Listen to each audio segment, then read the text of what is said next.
Haapaperhonen on hyvin kookas perhoslaji. Uroksilla siipien kärkiväli on 69–80 mm ja naaraat voivat saavuttaa jopa 82–96 mm pituuden, tehden siitä satunnaisesti Suomen kookkaimman päiväperhosen.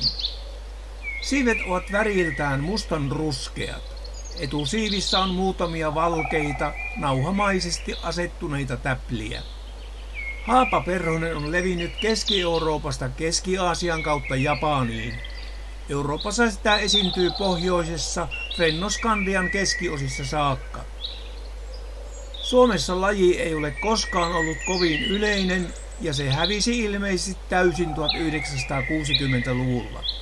Sittemmin laji palasi, mutta havainnot harvenivat jälleen ennen vuosituhannen vaihdetta, jonka jälkeen se on taas hieman yleistynyt.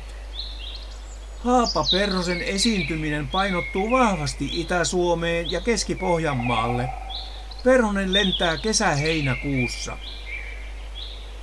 Haapaperhosen elinympäristö ovat rehevät metsät, joissa kasvaa haapoja. Se käy harvoin kukilla, mutta perhosia voi löytää juomassa vettä lätäköistä tai imemässä nesteitä ulosteista ja eläinten raadoista. Niille maistuvat myös hiki ja pilaantuneet hedelmät.